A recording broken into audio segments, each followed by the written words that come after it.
Good morning, or depending on where you are, maybe it's afternoon. Welcome to my Monday messages. I'm Rebecca, homeopath and energy alchemist. And today I wanted to address a couple of questions that have come my way recently. And to be honest, they come up fairly regularly, over the years. I've been practicing a long time. And to me, they're kind of two sides of the same coin. So the first question was levelled at me by a couple of people actually last week, which was if you're a fully trained professional homeopath, how come you go to see another practitioner? Why can't you treat yourself? And the other question was around my personal perspective, which is that my belief is that we all need to take responsibility for our own health and our own health choices. And part of that responsibility is about being informed. And it seemed to me that both of those things were not unrelated, basically. So just to take the second question first, I do completely advocate that we all that we undertake a certain amount of research and we are informed enough to make good choices across all our lives, in everything that we do. But as a health practitioner, particularly in the choices that we make that feed into our health state. And obviously those are huge, because it's not just our physical health, it's our emotional health and it's our spiritual health. So, just blindly choosing to take some kind of medicine or go down some kind of health route just because everyone else is, or because that's the way our parents did it, or, without actually finding out, well, hang on a minute, is this right for me? Do I actually subscribe to this particular paradigm of what is healthy and what isn't healthy? Does it work? Will it work for me?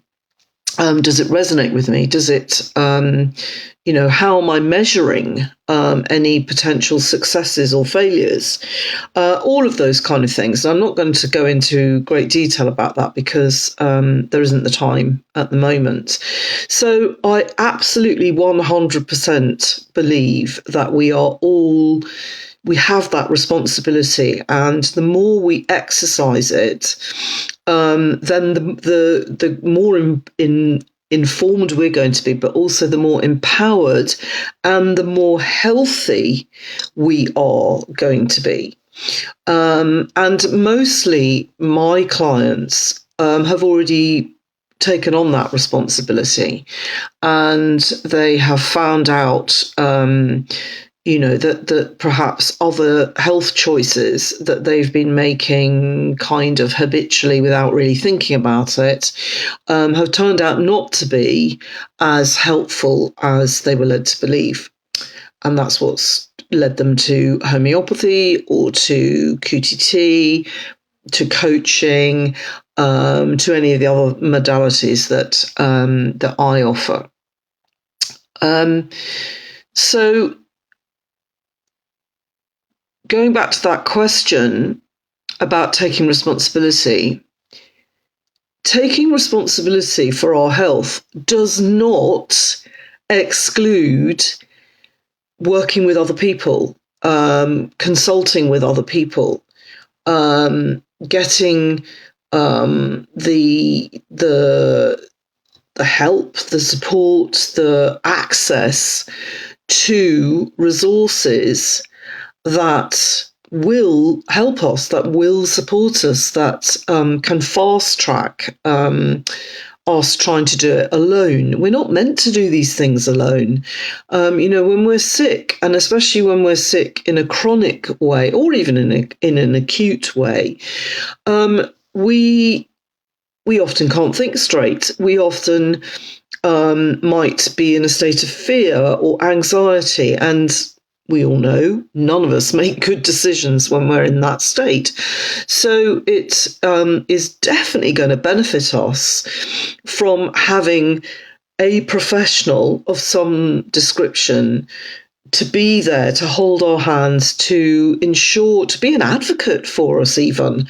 One of the wonderful things I love about the homeopathic relationship that I have certainly with most of my clients is that the trust is there, the mutual respect, the knowledge too of what works for that particular person and may not work for another person. But that knowledge that builds up over time in that homeopathic client relationship, where I know what works for you, and I'm really, part of the way I work is that I ensure that you know that too, and that you do have enjoy a certain degree of independence in terms of being able to resource yourself as much as possible before getting to that state where you may need to invite me in again. And part of the lovely thing is, I have relationships with my clients, and I might not see them for a long time. I might not see them, as has happened recently, for maybe 2-3 years.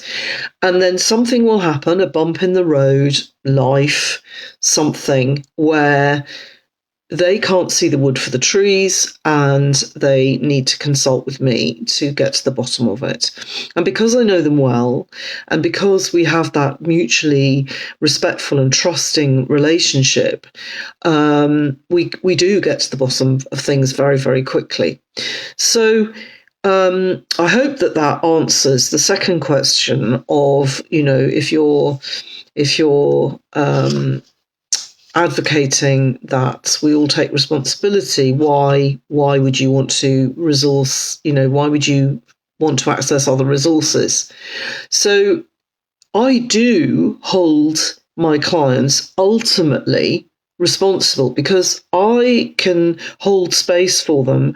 I can offer advice. I can offer remedies. I can offer, whatever is being sought during that consultation. But I have no control over what you do when you leave my consultation room, or when we switch off that Zoom call. You might decide for whatever reason that you're not going to do what we discussed, or that for some reason you keep putting it off. In an ongoing relationship with a practitioner, then those are the kind of things that we explore, and that we are intentional about in finding out, well, why, what are the patterns, why do I keep putting off that thing, even though we discuss it at every consultation as being really beneficial. Somehow I don't get round to it. Why is that? And that's because we all have blind spots. So that leads me on to the first question. If I'm a qualified homeopath, which I am, obviously, a very experienced homeopath, why do I need another homeopath? Because of those blind spots. Because as human beings, we all have a set of beliefs, perspectives, experiences, conditioning, values, all of the things that make us us. And as homeopaths, pretty much we're a pretty broad church lot, actually. And they still exist. So by consulting with another homeopath, I am much more likely to open myself up to a much more rounded perspective on what's going on for me. There might be things that I have been subconsciously completely blocking out for years. And it's easy to continue not asking myself the right questions.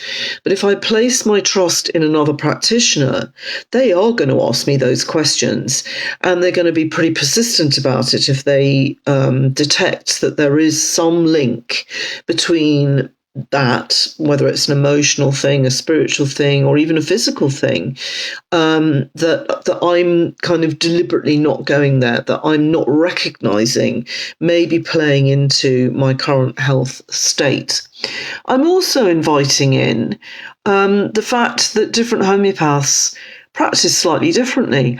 Their knowledge base is slightly different. They may be very knowledgeable about remedies that I don't come across that much in my practice, and the other way around. They may have trained in ways of using those remedies that I have not trained in, and the other way around. There's a mutual educational process that goes on as well. There's also, just from a human point of view, there's the different perspectives that we all live in this world from different perspectives, and two pairs of eyes, hopefully more than that, are always going to give us a more rounded, holistic approach. The other thing that comes into play for me, certainly, is when we are practitioners and we are offering and giving safe space to our clients, that understanding, that holding of space, the guidance, the perspectives that we offer to help our clients do whatever they need to do, access whatever they need to access. It's really important that we gift ourselves that same space. And it's not always possible to do that really intentionally and top to toe when we're trying to treat ourselves. So actually gifting ourselves that lovely, therapeutic, respectful space that exists between client and practitioner. Doesn't matter what you do for a living. It's very therapeutic in itself.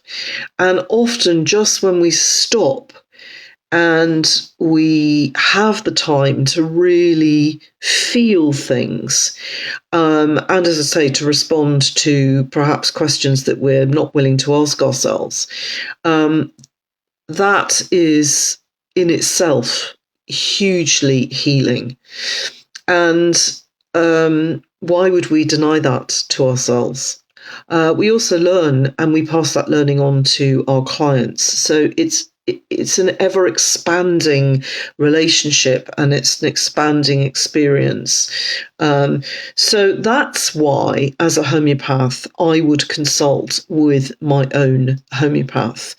And it doesn't mean that I can't treat myself. I do treat myself for acutes. Not all of them, it has to be said, because if you're really thrown down with an acute, it's very hard to think straight, and we tend to just reach for remedies that come into our heads without making much of an effort. It's a relief sometimes to be able to hand over to somebody else and know that you're in the right hands. For lots of things, though, I do use homeopathy to get relief for various things as I go along. But when I really am looking at something chronic, when I have tried things and they're just not shifting, when I feel that there's a stuckness, or that there's some deep-rooted something going on, then I would always consult with another practitioner. It again goes back to what I said before. We're not meant to do this on our own. We're meant to do this collectively. We're meant to have access to a whole raft of resources, depending on what's going on with us. And I'm not going to deny myself that. So I don't see it as a failing, and I know some people do, that, if you have to consult somebody else, then, then you're obviously not very good yourself. Absolute BS, basically. So mind your beliefs if you're one of those people. Being able to ask for help and support and resources is a beautiful thing to be able to do, and to be able to receive when we are at our most vulnerable is transformative in my book. So I hope that answers the two questions. If you have any other observations or experiences or beliefs around those two things, then do pop them in the comments. I'd love to hear from you, as usual. I am going to sign off now and wish you all a deeply resourced and resourceful week, and ask you to reach out for outside help or support if you need it. Take care.